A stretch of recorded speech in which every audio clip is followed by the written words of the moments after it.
Vamos iniciar mais uma sessão de perguntas e respostas nessa semana. Lembrando, da tragédia no Rio Grande do Sul. Mais de 2 milhões de gaúchos são afetados diretamente pelo que está acontecendo. Temos aí dezenas de milhares de pessoas que perderam suas casas, estão em abrigos, e nós estamos tentando fazer o máximo aqui para auxiliar. Creio que o aspecto positivo dessa tragédia é observar a quantidade de pessoas boas que ainda tem no mundo, fazendo doações, trabalhando lá na ponta. São milhares e milhares de pessoas que correm até risco pessoal para ajudar o próximo. Isso nos enche de esperança, nos enche de alegria. Obviamente que também o lado ruim das pessoas aparece, mas fica evidente que há muito mais gente boa do que pessoas mal intencionadas. Na Liberta, nós estamos fazendo uma campanha de arrecadação de recursos. Já entregamos boa parte desses recursos para os esforços de salvamento e de auxílio às pessoas desabrigadas. Durante a semana, conseguimos comprar e entregar mais de 1.500 cobertores. Faz frio agora no Rio Grande do Sul. Estamos repassando verbas para institutos que estão fazendo um trabalho de ponta muito forte, como o Instituto Floresta. Então, se você quer ajudar nesse processo, já arrecadamos quase R$600 mil. Não deixe de fazer a sua doação, que isso é muito importante nesse momento. Bem, vamos então iniciar a nossa sessão de perguntas e respostas. Você acredita que teremos um desabastecimento de arroz no Brasil devido à tragédia no Sul? Olha, a Associação de Arrozeiros lançou uma nota há poucos dias descartando essa possibilidade, dizendo que quase toda a safra já tinha sido colhida, e obviamente que vai ter alguma quebra. Isso vai produzir um aumento do preço, provavelmente, mas não devemos ter desabastecimento, Não creio que isso aconteça. Por que o governador do Rio Grande do Sul não tomou providências desde as 2 enchentes anteriores? Olha, na verdade é uma série de problemas. É um problema que é crônico na máquina pública. O Estado gaúcho, o Estado brasileiro, mas o gaúcho ainda pior, está endividado, não tem capacidade de investimento, porque ele gasta demais. Como ele gasta demais, ele tem que fechar as contas através de dívida, e ele vai diminuindo cada vez mais essa capacidade de investimento por conta do endividamento excessivo. Essa é a história do Rio Grande do Sul dos últimos 50 anos. Se eu não me engano, dos últimos 50 anos teve 2 anos só que foi superavitário o Estado. Então a dívida é gigantesca e não há capacidade de investimento. Além disso, o Estado é muito ineficiente. Quando o recurso efetivamente é utilizado, ele demora muito para ser aplicado, ele custa muito mais caro, seja pela própria ineficiência da máquina pública, seja por corrupção. Um exemplo que eu dei recentemente, O Estado comprou um radar meteorológico depois dos 2 últimos processos que nós tivemos no ano passado, de enchente, de chuvas, porque são radares meteorológicos muito atrasados que a gente tem de uma maneira geral no Brasil, inclusive no Rio Grande do Sul. E ele foi instalado ano passado, se eu não me engano, e a expectativa seria a operação só a partir do 2º semestre desse ano. Poxa, será que demora tanto tempo assim? Demora mais de ano para instalar e fazer funcionar um radar meteorológico? Não parece ser uma coisa tão complexa assim, E a gente pode usar esse exemplo e expandir para praticamente tudo que o Estado faz. Então, eu vejo que tem uma discussão nas redes, Não, esse pessoal que fala de Estado mínimo agora está cobrando a presença do Estado, está cobrando uma resposta maior. Não é a questão do tamanho do Estado que gera o resultado, É a questão da eficiência. E, por incrível que pareça, muitas vezes mais recursos representa menos entrega de serviço de produtos para a população, porque conforme o Estado vai ficando maior, vai ficando cada vez menos eficiente. Às vezes você colocar R$1.000 pode ser mais eficiente do que R$1 milhão se for empregado da maneira correta. O problema é que um Estado grande ele gera uma lógica de produzir problemas para justificar mais recursos e não necessariamente resolver os problemas da população lá na ponta. Então, esse é o problema, não é só uma questão do governador, é um problema crônico. Claro que todos os políticos, ainda mais os que estão na frente do Estado, devem ser cobrados, deve ser avaliado, deve saber o que errou, o que não errou. Apesar, de quem está fazendo isso está sendo perseguido, mas nós não podemos desistir de cobrar. Mas é um problema difícil de resolver por conta já de um Estado que, na verdade, está falido já há muito tempo. Seja a nível municipal, seja a nível estadual, seja a nível federal, né? A máquina pública brasileira em si é uma máquina que está falida. Por que não temos um contingente maior das Forças Armadas no Rio Grande do Sul? Olha, essa foi a pergunta que eu fiz ainda no domingo pela manhã, né, quando o Ministério da Defesa anunciou que existiam 1.000 militares atuando no estado. Lembrando, né, que a tragédia começou antes, começou ainda na virada do mês. Então esse número me pareceu muito pequeno para mim. Inclusive esse texto crítico, né, levou à perseguição contra mim. Mas enfim, agora parece que são 10.000 militares, o que é bem melhor do que 1.000, mas ainda parece aquém das possibilidades, visto que as Forças Armadas têm 360.000 pessoas na ativa. Em comparação, eu dei uma olhada, segundo a mídia aqui dos Estados Unidos, nós tivemos uma operação com 50.000 homens de Força Nacional, Forças Armadas, quando nós tivemos aquele desastre em New Orleans por conta do furacão Katrina, né? Então acho que, sei lá, né, pensando aqui em 10% da ativa, 36.000 homens, pareceria um número mais razoável. Mas a verdade, né, e é isso que as autoridades não querem assumir, mesmo nas Forças Armadas, é que a capacidade operacional é muito limitada, mesmo com os militares tomando uma fatia significativa do orçamento brasileiro, né? Então eles não querem aí assumir que a capacidade operacional é bastante baixa, né? E a gente está vendo isso agora, infelizmente, no Rio Grande do Sul. Mas, de qualquer forma, né, já melhorou bastante, de 1.000 para 12.000, já ajuda muito mais, né? Minha grande crítica é porque essa movimentação não foi mais rápida, não foi mais intensa antes, porque já havia uma perspectiva de um problema sério, né, pelo volume das águas. Infelizmente a gente vê, né, por onde a gente olha, no setor público, uma ineficiência generalizada. E aí quando a sociedade privada, né, os entes privados se esforçam ao máximo, se organizam, até pela própria descentralização, essa resposta é muito mais rápida e muito mais efetiva. Isso ainda é chamado de fake news, né?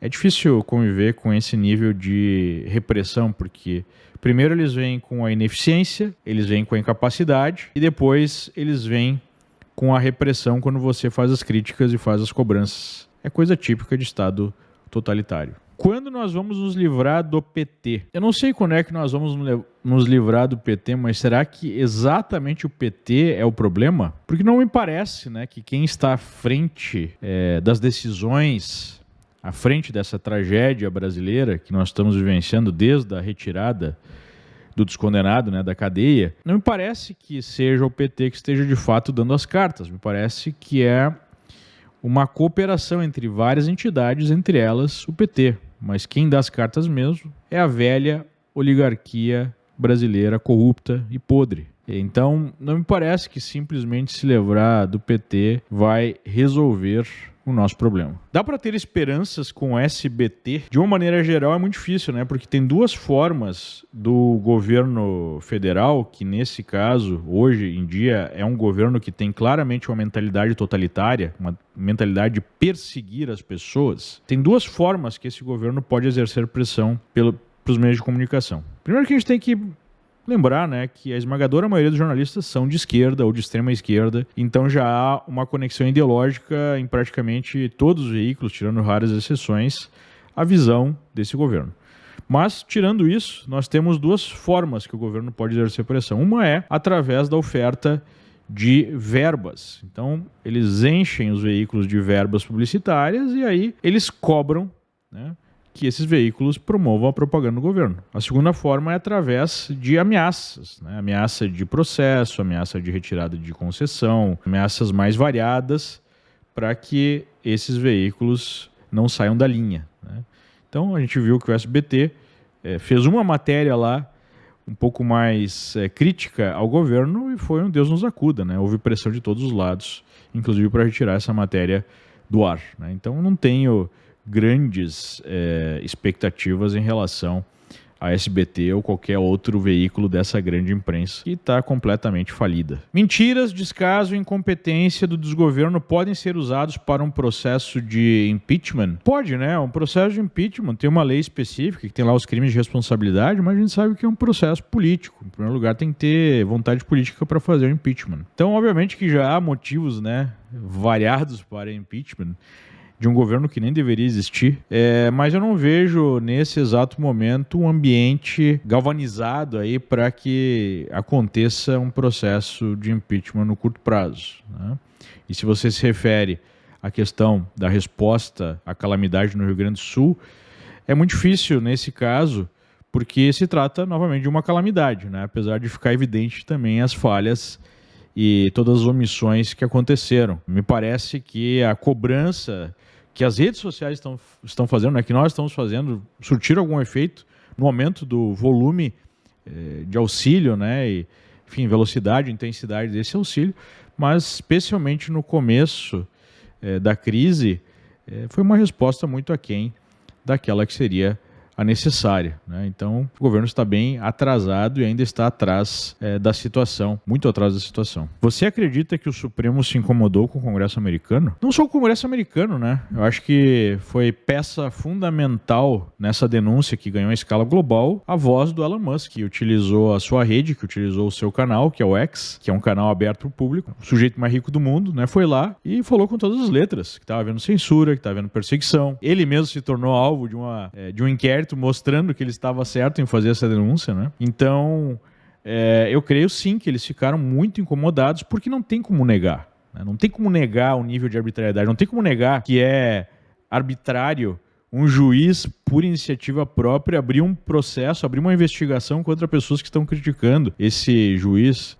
Não é correto, não segue o devido processo legal você abrir vários inquéritos, dificultar o acesso, dificultar a defesa, negar às pessoas o seu juízo natural, né? Porque pessoas que não têm foro privilegiado estão sendo investigadas pelo Supremo. Não tem como negar, por exemplo, o absurdo de você ter advogados pessoais do presidente na corte. Não tem como esconder o que está acontecendo, não tem como negar o absurdo, né, de você ter uma pessoa que falou coisas que não deviam, né, como o deputado lá, o Daniel Silveira, pegar 8 anos de cadeia, né, enquanto a gente vê tanta gente no Brasil cometendo crimes e nem mesmo sendo preso. Então, não tem como negar o que está acontecendo, não tem como negar que é direcionada essa perseguição a uma ala específica, né, a um espectro, uma parte específica do espectro político, né, da direita. Então, fica muito evidenciado e, obviamente, que isso gera, sim, uma contenção, porque isso incomoda, né? Não tem como não incomodar,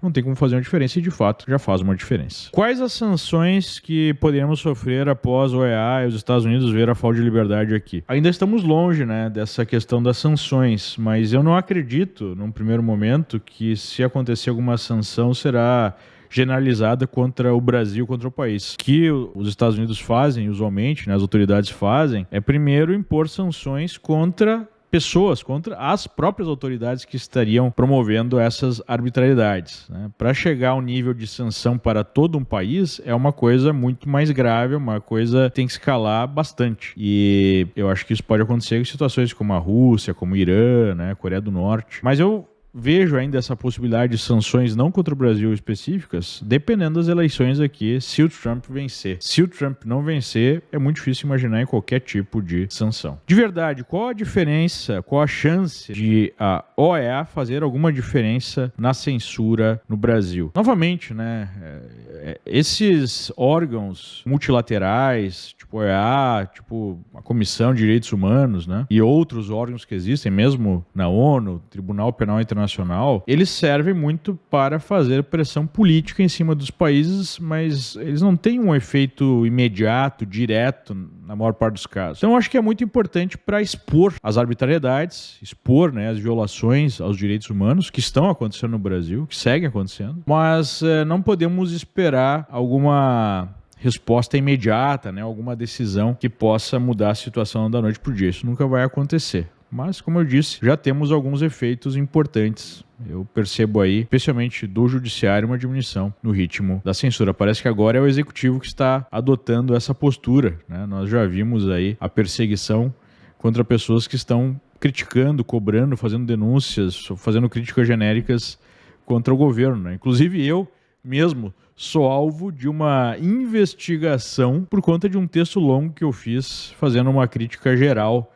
né, a situação política, econômica e social no Brasil. Várias outras pessoas estão sofrendo essa mesma repressão, essa mesma perseguição, que é inaceitável, né, numa democracia. Mas, infelizmente, o Brasil não é mais uma democracia. Nós vivemos um estado de exceção em que nós não podemos utilizar a nossa voz para fazer críticas sem correr o risco de sofrer algum tipo de repercussão, algum tipo de perseguição de autoridades. E isso é simplesmente inaceitável. Por que tão poucos republicanos na audiência no Congresso americano? Há um interesse de fato pelo Brasil. Aqui a pessoa se refere a uma audiência que nós tivemos numa comissão de relações externas da Câmara dos Deputados dos Estados Unidos para falar sobre a censura no Brasil, né, a perseguição aí a dissidentes. Não tinha tanta gente na audiência, mas tinha sim vários deputados. O que acontece é que o Brasil, obviamente, não é a principal preocupação desses parlamentares. Inclusive, nós vamos ter eleições esse ano, eles estão mais preocupados com problemas internos dos Estados Unidos, né? Mesmo assim, eu acho que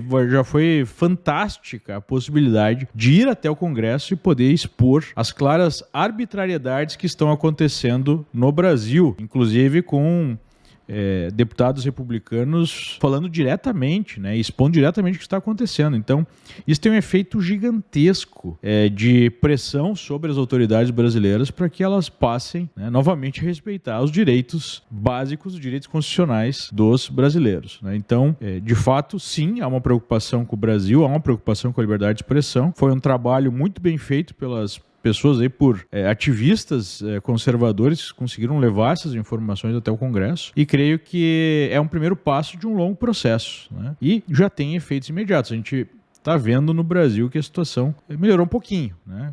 Claro que está tendo perseguição agora vindo do Executivo, mas me parece que a perseguição que vem do Judiciário deu uma diminuída de volume, né? Então, já vemos aí os efeitos. Com a mudança na presidência do Banco Central no que vem, pode aumentar a impressão do dinheiro. O problema não é nem a questão da impressão de dinheiro, né?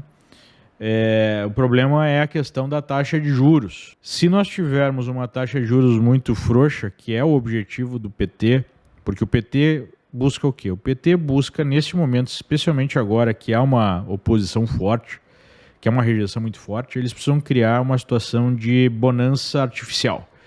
E a forma mais fácil de fazer isso foi como a Dilma fez, né? Você baixa os juros artificialmente, você aumenta os gastos públicos, controla os preços que são, né, em tese tabelados, como por exemplo o preço dos combustíveis. E aí você cria uma bonança no primeiro momento, que vai durar pouco, mas vai ser o suficiente para melhorar a percepção do público sobre o governo, e posteriormente você vai colher uma crise econômica de grandes proporções. Então o que eles querem fazer é baixar o juro na canetada. Essa última decisão do Copom já demonstrou uma divisão entre os membros que sugere essa possibilidade, né? Porque 2 desses membros, incluindo o presidente, o Campos Neto, vão sair até o final do ano. E aí o Lula pode ir à frente, enfim, o PT, com esse plano de baixar juros na canetada para gerar a felicidade da nação, pelo menos por algum tempo, né? Para depois virar tragédia, mas aí eles acham que vão conseguir dar a volta, vão conseguir pelo menos, sei lá, garantir uma reeleição ou colocar alguém do próprio partido, né? Então sim, existe esse grande risco, né? O que produziria essa diminuição da taxa de juros, além da aceleração da economia? Se isso não é feito da maneira correta, da maneira equilibrada, isso produz inflação. Então você pode ter, num primeiro momento, a economia melhorando, mas ao mesmo tempo você tem um surto inflacionário que destrói o crescimento econômico e a capacidade de compra da população, né? Então esse é o grande risco que nós corremos e é o mercado, né, já respondendo, percebendo isso, por isso que o dólar subiu a partir da decisão do Copom. Se eu ganhasse na loteria aqui no Brasil, como faria para levar a grana para os Estados Unidos? Olha, é uma coisa muito fácil de fazer, né?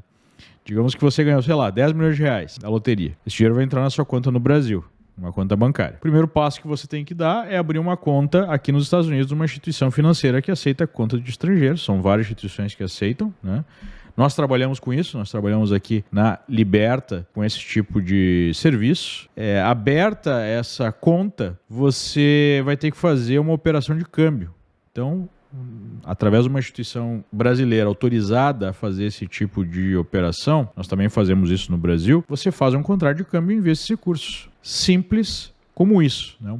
É uma coisa muito mais fácil hoje investir fora do Brasil. As pessoas estão conhecendo mais, mas ainda tem muita gente que não sabe como o processo é muito mais simples do que era no passado. Petista, esquerdista tem cura, mesmo mostrando a verdade com fatos e provas, ignoram. Realmente é muito difícil E aí a gente tem que falar, em termos gerais, né, para o ser humano aceitar algo que contraria as suas crenças. E vários estudos mostram que as nossas crenças políticas são muito parecidas com crenças religiosas e desenvolvem uma resposta emocional quando são questionadas, né? E a resposta é de defender essa crença a qualquer custo, é uma espécie de cegueira que se produz. Todo ser humano, qualquer pessoa, né? Eu, você, tem esse viés de alguma forma. Mas o que acaba acontecendo é que esse viés ele não é absoluto. Em outras palavras, eu acredito que sim, vale a pena fazer o esforço de convencimento de uma maneira racional ou com outros subterfúgios,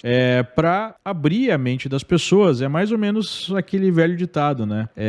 Água mole em pedra dura, tanto bate até que fura. No começo a reação é negar. Eventualmente tem pessoas que conseguem enxergar. Eu já consegui converter muita gente nesse sentido, até pessoas próximas que tinham uma oposição completa àquilo que eu falava e hoje concordam comigo. Às vezes nem mudando exatamente, né, de esquerda para direita, coisa assim, mas já tem um nível mais aberto de, né, aceitar certos fatos. Então é um processo complicado. Mas, via de regra, eu tento falar não para um público que já é 100% opositor, que é muito mais difícil, mas para falar com aqueles, né, para dialogar com aqueles que são mais no centro, estão mais em cima do muro. Eu acho que essas pessoas são mais fáceis de serem convertidas, né, ou melhor, colocando, de terem os seus olhos abertos. O que o Brasil precisa para ser melhor? O Brasil precisa de algo. Eu acho até que já está em andamento, apesar do processo ser longo. As pessoas de bem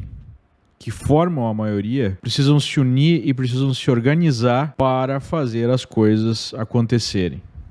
Creio que esse é o principal aspecto. A gente pode ficar horas aqui falando sobre tudo o que precisa ser feito, mas eu acho que a primeira decisão é você identificar pessoas que pensam como você, organizar essas pessoas e, com essa organização, produzir mudanças. Seja na questão política, seja na questão econômica, seja nas ações, né, nos empreendimentos. Eu creio que essa é a principal tarefa. Então, se você está em casa, onde você estiver acompanhando, pense, de que forma eu poderia me organizar melhor com outras pessoas que pensam que nem eu para abrir um negócio, para cobrar, né, o meu prefeito, os meus vereadores? Como é que eu posso me organizar aqui para fazer algo positivo para a sociedade? Como é que nós podemos nos organizar, por exemplo, para, sei lá, melhorar a vida aqui da nossa vizinhança, da nossa comunidade? Eu creio que essa iniciativa pode transformar o Brasil para sempre, né? Vai demorar, mas já vejo alguns sinais que dão um certo otimismo.